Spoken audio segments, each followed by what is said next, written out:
So I think the question everyone wants to know right now is, will the Wolverines and Spartans face off in this year's NCAA tournament?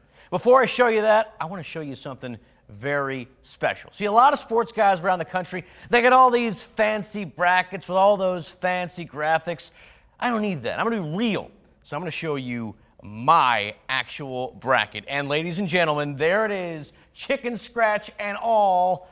And to answer the question about the Spartans and Wolverines playing each other, the answer is no, no, and no. This is how my East bracket looks, and you know what? It is going to be a short stay in the NCAA tournament for the Spartans. I do have them beating UCLA, but after that, boom, right there, BYU takes them down. Now, things are going to go a bit better for Michigan, but keep in mind they're not going to have Isaiah Livers for at least a little while. I think he's done for the year. I think the Wolverines go all the way to the Sweet 16, but right here, done at the hands of Colorado. I got Texas in the East Region Final. I think they're going to lose to the eventual champs in Gonzaga.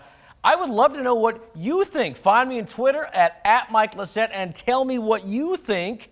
And that's sports. And now a word about brackets. Look, I'm not saying don't do them. They're fun.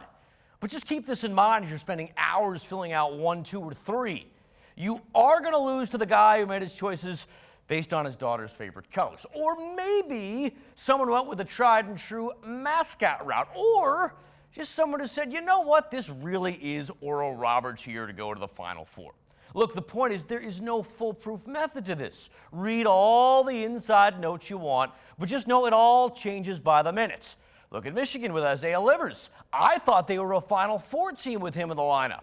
Now with him sidelined, they might be lucky enough to get out of the Sweet 16.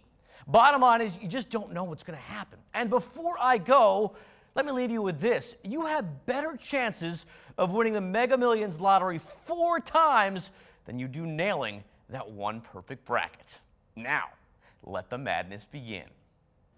So in the grand scheme of things, Michigan losing in the Big Ten semifinals isn't that big of a deal. They're still going to the NCAA tournament, and they're still going to get a good seed. But here's what is a big deal. Isaiah Livers is out, possibly for good. We learned this just before U of M tipped off with Ohio State. Livers had been dealing with a nagging foot injury for weeks. Turns out it was a stress fracture. Wolverines definitely could have used him against the Buckeyes. They found themselves in big trouble late in the second half out in Indy with OSU up 9. Grand Rapids native Dwayne Washington going in for the kill. Game high 24. Buckeyes led by 11 with just over 3 to go. Amazingly, though, U of M would recover. Shawnee Brown from straight away. This is confidence right here. Gets the 3 to go down after a 7-0 run. Suddenly, Michigan was down just a point. And look, there's Livers. He's loving it, but still work to do. After an Ohio State turnover, the Wolverines get it back with a chance to win. It's Mike Smith. He wants to be the hero. Oh, but he cannot be the hero. Michigan loses 68-67. A tough loss, a tough day for the program, but Juwan Howard sees a lot of positives. We didn't shoot the ball extremely well. I guess it's the kind of thing that can only make you stronger. Michigan will find out its tournament fate when the selection show starts at 6 o'clock tomorrow.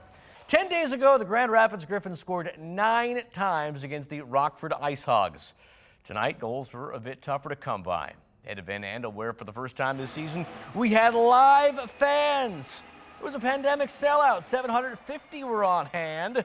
Griffins tried their hardest to give them something to cheer about. 43 shots on goal, but they only managed to score once. Kyle Criscolo at last putting it in. It was 1-0 Grand Rapids early in the third. Rockford would later tie it up, so we would play into overtime. That's where the Griffins met their demise. Dylan McLaughlin scoring on the 2-on-1 breakaway. 2-1 would also be your final. The loss snaps the Griffins' 2-game win streak. And that's sports. Michael Barron's coming back with your final forecast next. Losing an hour of sleep. I need all of my sleep. It's not going to be, I'm going to be very grumpy tomorrow, gentlemen. I'm just warning you now. I feel that I did a double today, so I'm losing an hour of sleep on top of that. No, I'm mental note. I'll stay away.